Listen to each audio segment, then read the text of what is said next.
Srdačno vas pozdravljam i ovog puta.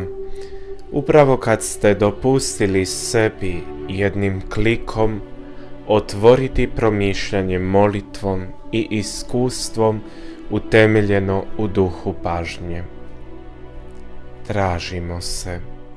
Zanimljivo je kako se često i opetovano čovjek traži u mislima drugih, u fotografijama umjetnika, u skladbama. Poput vas tražio sam i još uvijek tražim sebe, ali s velikim upitom. Poznajemo li uistinu sebe? Upitom sebi postavljenim, a potom i vama.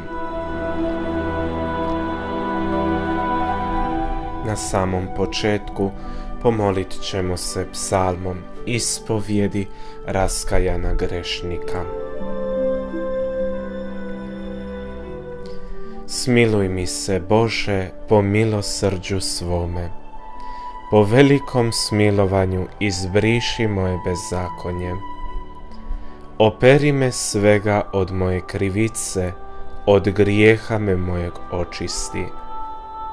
Bezakonje svoje priznajem, grijeh je moj svagda predamnom. Tebi, samom tebi, ja sam zgriješio i učinio što je zlo pred tobom. Pravedan ćeš biti kad progovoriš, bez prijekora kada presudiš. Evo, grešan sam već rođen, u grijehu me zače majka moja. Evo ti ljubiš srce iskreno, u dubini duše učiš me mudrosti. Poškropi me izopom da se očistim, operi me i bit ću bijeli od snijega. Objavi mi radost i veselje, nek se obraduju kosti satrvene. Odvrati lice od grijeha mojih, izbriši svu moju krivicu. Čisto srce stvori mi, Bože, i duh postojan obnovi u meni. Ne odbaci me od lica svojega i svoga svetog duha ne uzmi od mene. Vrati mi radost spasenja i učvrsti me duhom spremnim. Učit ću bezakonike tvojim stazama i grešnici tebi će se obraćati. Oslobodi me od krvi prolivene, Bože, Bože, spasitelju moj. Nek mi jezik kliče pravednosti tvojoj. Otvori, Gospodine, usne moje i usta će moja navještati hvalu tvoju. Žrtve ti se ne mile. Kad bih dao paljenicu, ti je ne bi primio. Žrtva Bogu duh je raskajan, srce raskajano, ponizno, Bože, nećeš prezreti. U svojoj dobroti milostiv budi Sionu i opet sagradi Jeruzalemske zidine. Tada će ti biti mile žrtve pravedne i tad će se prinosit teoci na žrtveniku tvojemu.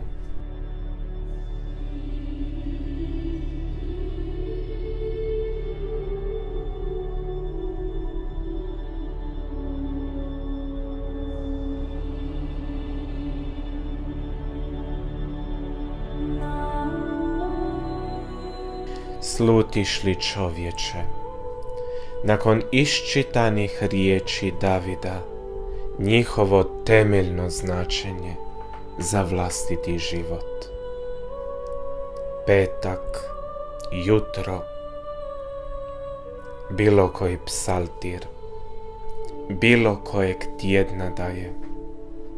Ovaj psalam, kao prvi u svakoj jutarnjoj molitvi, po trenucima spoznaje koliko se Boga već tog jutra povrijedilo, a da ne govorimo o prošlosti. A što li tek čeka budućnost, sama ona zna.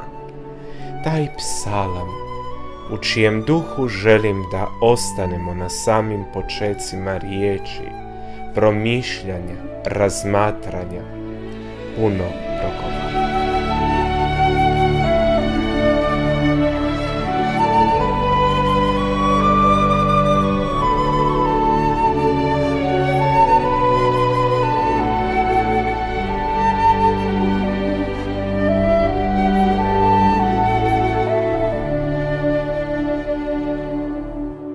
Iz prve pjesme o sluzi Gospodinovu.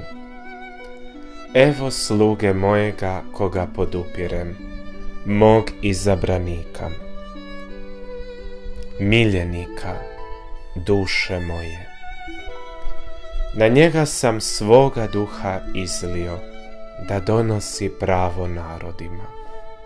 On ne viče, on ne diže glasa, niti se čuti može po ulicama. On ne lomi napuknutu trsku, niti gasi stijenj štotinja. Vjerno on donosi pravdu, ne sustaje i ne malakše, dok na zemlji ne uspostavi pravo. Otoci žude za njegovim naukom.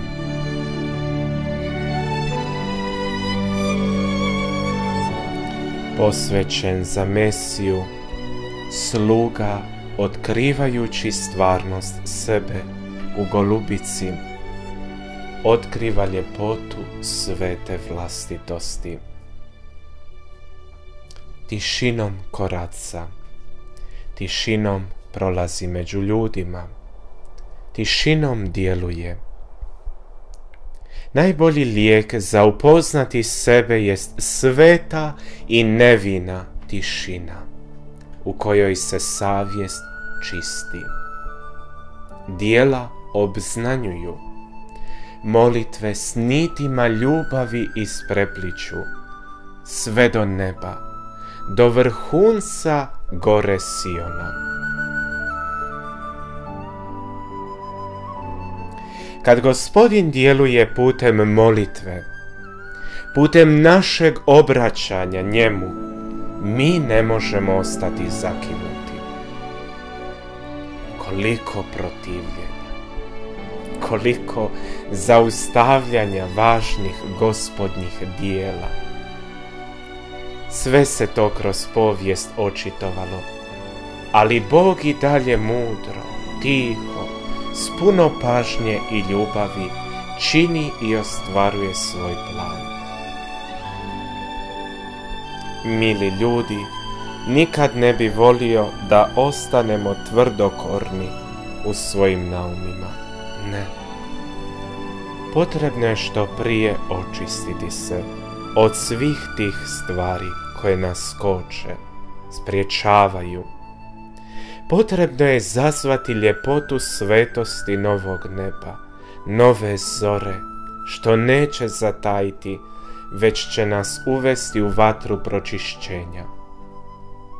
To je sveti put za nas.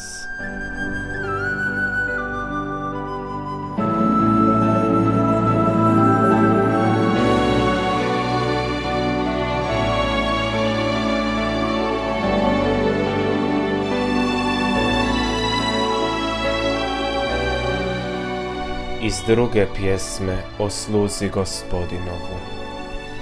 Čujte me, otoci, slušajte pomno, narodi daleki. Gospodin me pozvao od krila materina, od utrobe majke moje spomenuo se moga imena. Od usta mojih britak mačje načinio, sakrio me u sjeni ruke svoje. Od mene je oštru načinio strijelu, sakrio me u svome tobolcu. Rekao mi, ti si sluga moj Izraele, u kom ću se proslaviti. A ja rekoh, zaludu sam se mučio, ni za što naprezao snagu. Ipak kod Gospodina je moje pravo, kod mog Boga nagrada je moja. A sad govori Gospodin, koji me od utrobe slugom svojim načini, da mu vratim natrag Jakova, da se sabere Izrael. Proslavih se u očima Gospodinovim, Bog moj bijaše mi snaga i reče mi: premalo je da mi budeš sluga, da podigneš plemena Jakovljeva i vratiš ostatak Izraelov, nego ću te postaviti za svjetlost narodima, da spas moj do nakraj zemlje doneseš.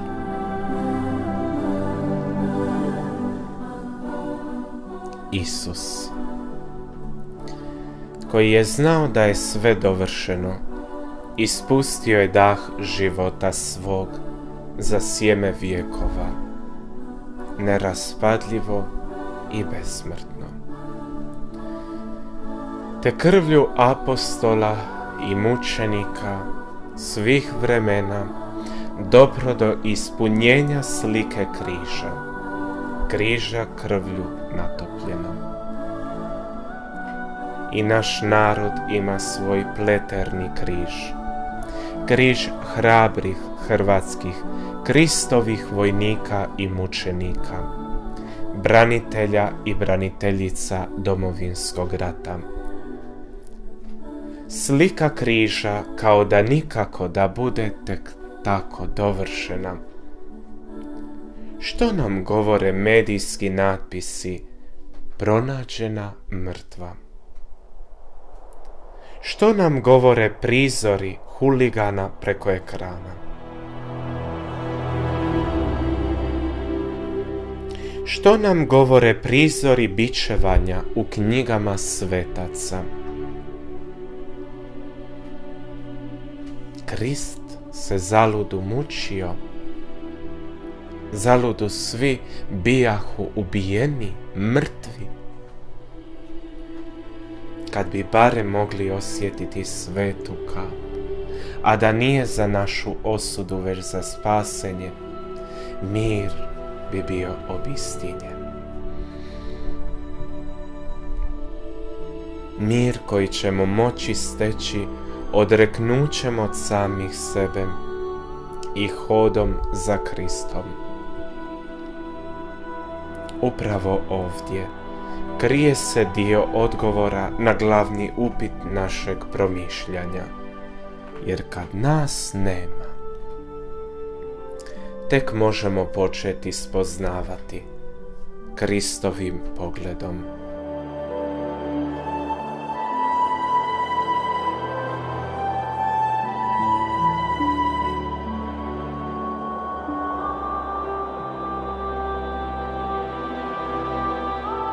Iz treće pjesme o sluzi Gospodinovom. Gospodin dade mi jezik vješt, da znam riječju krijepiti umorne. Svako jutro on mi uho budi, da ga slušam kao učenici. Gospodin uši mi otvori, ne protivih se niti uzmicah. Leđa podmetnuh onima što me udarahu, a obraze onima što mi bradu čupahu, i lica svojeg ne zaklonih od uvreda ni od pljuvanja. Gospodin pomaže, zato se neću smesti. Zato učinih svoj obraz ko kremen i znam da se neću postidjeti. Blizu je onaj koji mi pravo daje. Tko će se pravdati sa mnom? Iziđimo zajedno. Tko je protivnik moj u parnici? Nek mi se približi. Gle, Gospodin pomaže, tko će me osuditi? Svi će se oni, ko haljine izlizati, moljac će ih razjesti.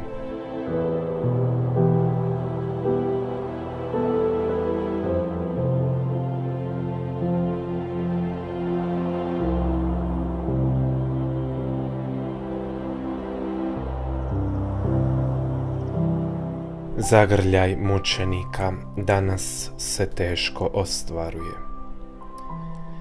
Pred mučeništvom pronaći mogućnost onog istog srca i otkucaja koje diše poput tvog, kao da je nekim silama zabranjeno i onemogućeno. Zapreke su postavljene, križevi podvostručeni, život prava zagonetka. U ovim trenucima slijeva mi se misao kako je potrebno iskreno zatražiti oprost. Tko zna u kakvim smo okovima i koliko smo mi tih okova svjesni? Tko zna što nas sve veže za glibi blato ovog svijeta? Tko zna koliko toga utječe na naš osjećaj unutrini, izaziva samu prazninu i razdor u nama samima, a onda i u odnosu s bližnjim? Tko zna? Koliko god žurili nešto postići u svom životu, Bog kao da nas ponovo i ponovo stavlja u ljubav strpljivosti, što odgaja naše postupke.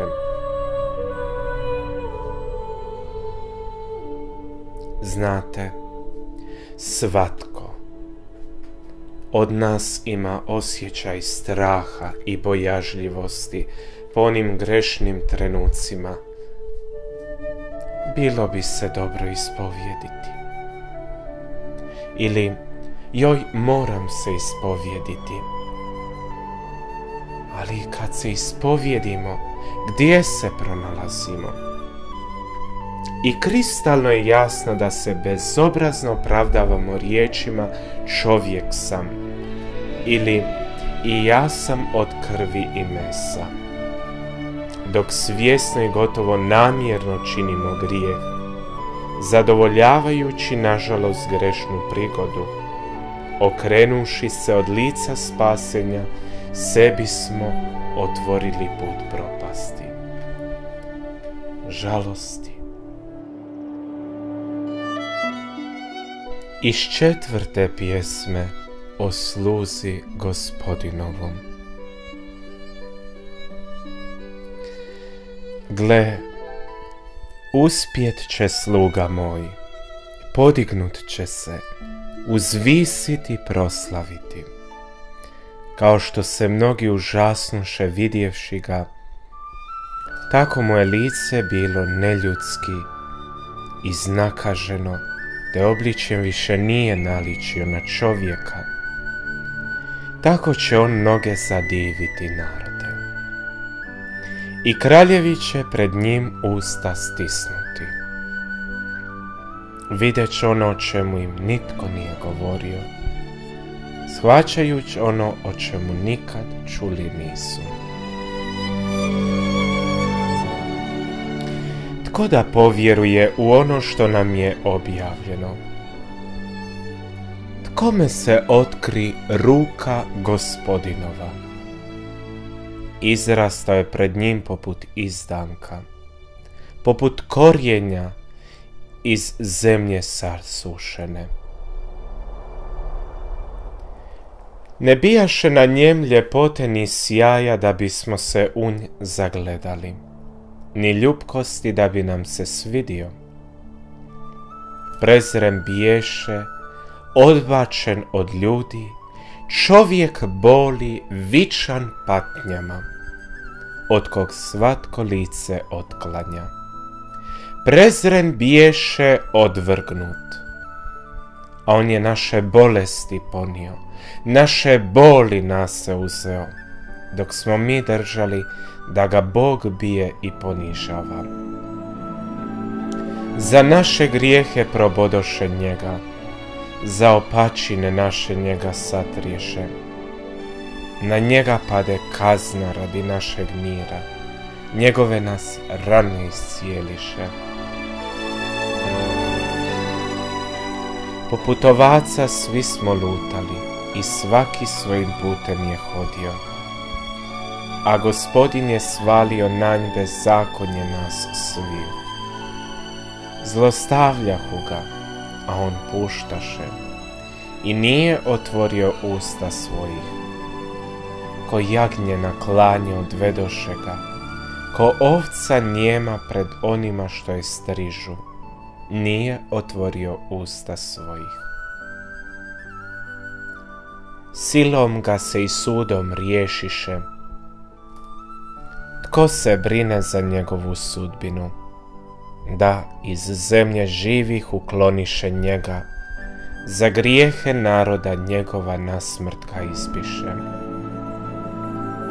Ukop mu odrediše među zločincima, a grob njegov bi s bogatima, premda nije počinio nepravde, nit su mu usta laži izustila. Al se Gospodinu svidje da ga pritisne bolima. Žrtvuje li život svoj za naknadnicu, vidjet će potomstvo. Produžit sebi dane i Gospodinova će se volja po njemu ispuniti.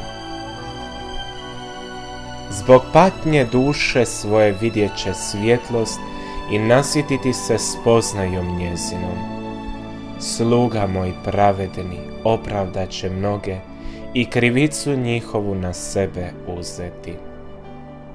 Zato ću mu mnoštvo dati u baštinu i s mogućnicima plijen će dijeliti, jer sam se ponudio na smrt i među zlikovce bio ubrojen, da grijehe mnogih ponese na sebi i da se zauzme za zločince.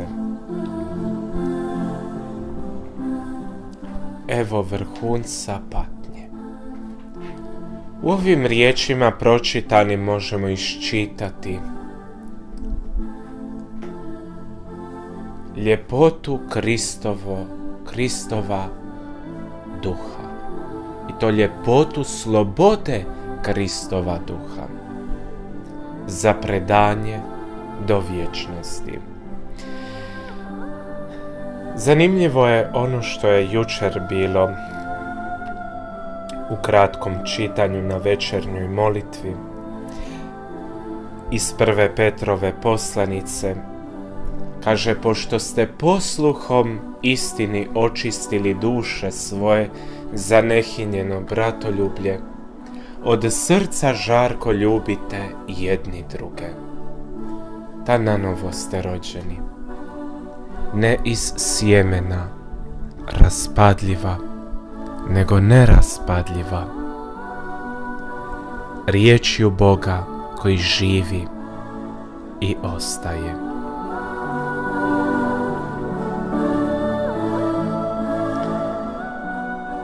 Zamislite sljedeće.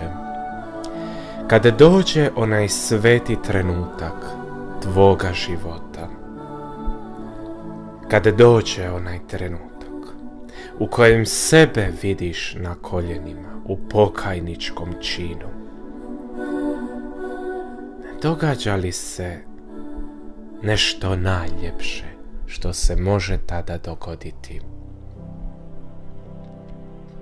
Toj duši tvojoj, bližnjima, crkvi, Gospodinu.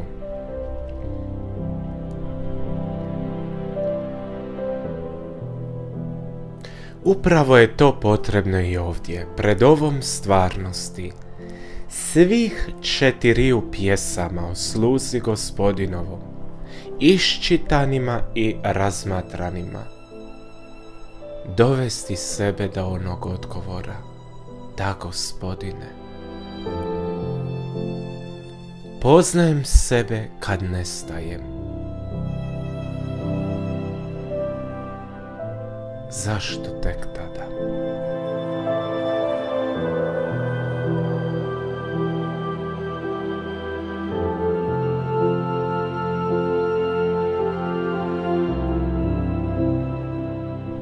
Jer stvarnost o životu čovjeka je progovorena kroz sliku Boga.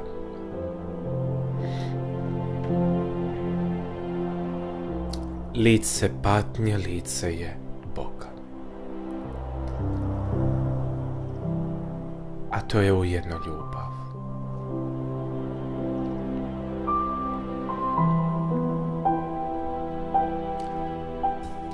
Sve što bi se nadodalo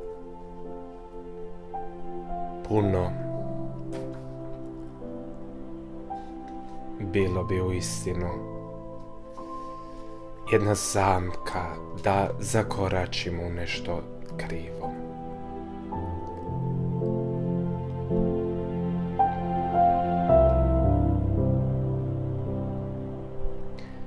No na nama je ponizno moliti po riječima psalmiste: uči me, Gospodine, svojemu putu, da hodim vjeran tebi. Usmjeri srce moje da se boji imena